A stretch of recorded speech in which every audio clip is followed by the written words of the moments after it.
क्या रिजेक्शन का सामना करना पड़ा आपको? शदीद जी, इस हवाले से हम जानना चाहेंगे। देखिए, मैं I was badly rejected from the radio PTV as well and worstly rejected from PTV. PTV मतलब पीटीवी में तो जिन साहब के साथ अल्लाह उनको जन्नत में जगह दे, हमारे जी आमीन, उस्तादों के भी उस्ताद थे वो यावर हयात साहब, उन्होंने तो ये कहा था कि ये बच्चा जो है ये किसी सूरत, इसका मुंह ही ठीक नहीं है, ओ गॉड, इसकी तो शक्ल ही ठीक नहीं है, स्क्रीन पर ये कभी अच्छा लग ही नहीं सकता, ओए होए होए, इसकी आवाज जो है वो अच्छी नहीं है, तो इसमें कुछ भी नहीं है। फिर कैसे? और उन्होंने मुझसे कहा कि बेटा तुम देखो, तुम्हारे फादर फिल्में बनाते हैं जी, तो अगर तुम्हें इस काम का बड़ा शौक है तो तुम प्रोडक्शन की तरफ जाओ, तुम डायरेक्शन सीख लो, ओके, एक्टर तुम नहीं बन सकते हो, अल्लाह, ये मैं तुम्हें बता दूं।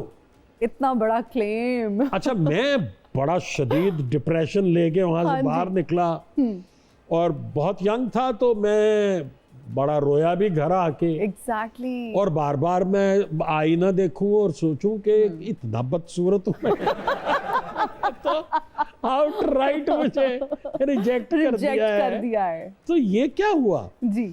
और जब रेडियो पे मैं रिजेक्ट हुआ तो चौधरी बशीर साहब होते थे, वो उस वक्त रेडियो के जीएम थे। वहाँ इरफान खुसट साहब, वो हमारे स्कूल फेलो थे, मुझसे सीनियर थे, उनसे मुलाकात हुई तो उन्होंने मुझे कुछ लाइनें वाइनें सिखाई कि तुमने ये बोलनी है। मैं माइक के सामने जब गया जी, तो पता नहीं मैंने क्या कह दिया करके मैं चला आया जी। तो मेरे वालिद ने पूछा वो चौधरी बशीर साहब से कि मेरा बेटा आया था ऑडिशन के लिए, हाँ, तो कैसा है वो? तो उन्होंने कहा जी बहुत ही बुरा है। ओए होए, इतना बुरा है कि मैं ये भी नहीं कह सकता कि मेहनत करेगा तो ठीक हो जाएगा। ओह गॉड। उन्होंने कहा मेहनत का भी कोई फायदा नहीं है। तो रिजेक्शन तो बहुत देखी जी। फिर किस चीज ने आपको मोटिवेट किया? क्या यही रिजेक्शन ही आपके लिए मोटिवेशन का बायस बनी? डिटाई डिटाई कहा जा सकता है ना जी जी, कि नहीं करना तो यही है।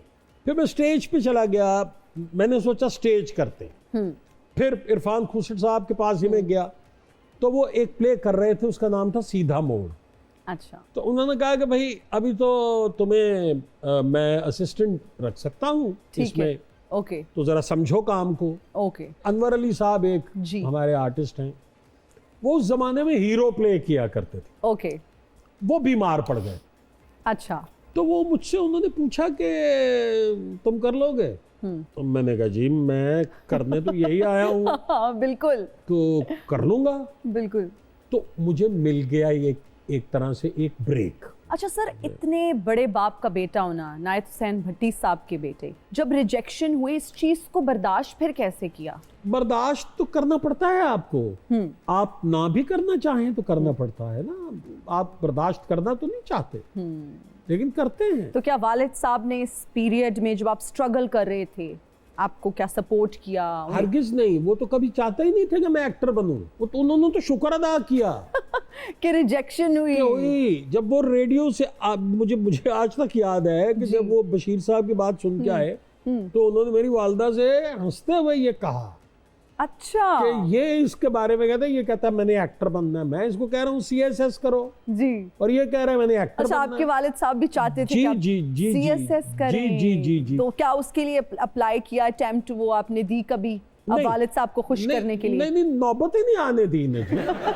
जब मेरा पहला प्ले ऑन एयर हुआ मेरे वालिद साहब को वो ठीक लगा और लोगों को भी वो ठीक लगा, तो उन्होंने कहा ठीक है।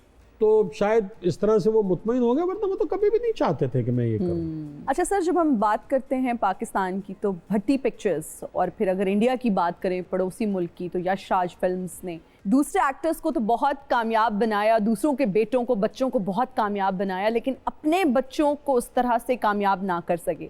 आप हर काम के मास्टर नहीं हो सकते। सक्सेस जब आपके दिमाग को चढ़ जाए ना, और ख़ास तौर पे अगर आप कोई इतना बड़ा इदारा चला रहे हो और आप इंडिविजुअली ये समझना शुरू कर दें कि आपसे बेहतर कोई नहीं जानता, तो आप सरवाइव नहीं कर सकते। भट्टी पिक्चर्स ने ऊपर तले इतनी सक्सेसफुल फिल्में दी। मेरे चचा ख़ास तौर पे मैं उनका नाम लूँगा क्योंकि वो ही हैंडल करते थे प्रोडक्शन को, उनके दिमाग को चढ़ गया। और वो जो बेस्ट कोरियोग्राफर उस ज़माने में डांस मास्टर ही कहा जाता था। जी।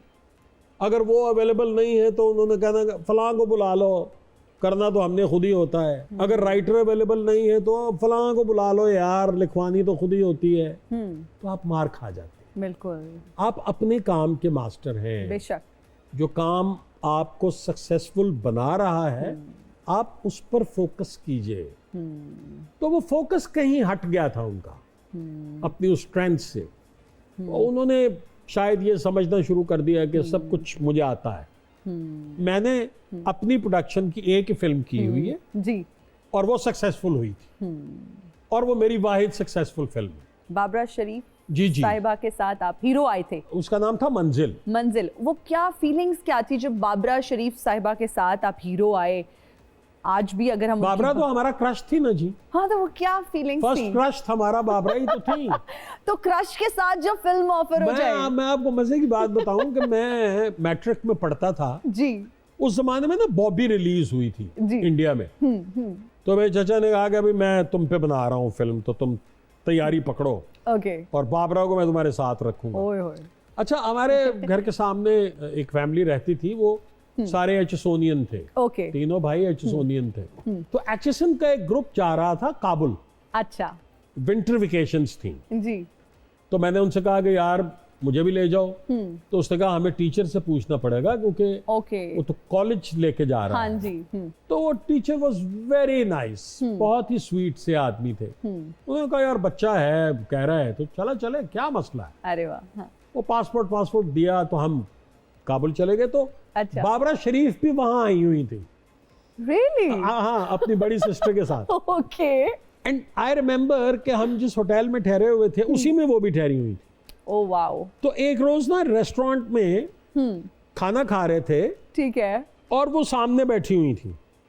उनकी बड़ी बहन, वो और कोई एक साहब थे उनके साथ। तो मैंने एक कागज पे लिख के जी। कि मैं एक बहुत बड़े प्रोड्यूसर का बेटा हूँ और मेरे वालिद फिल्म शुरू कर रहे हैं और आपको हीरोइन लेना है उन्होंने।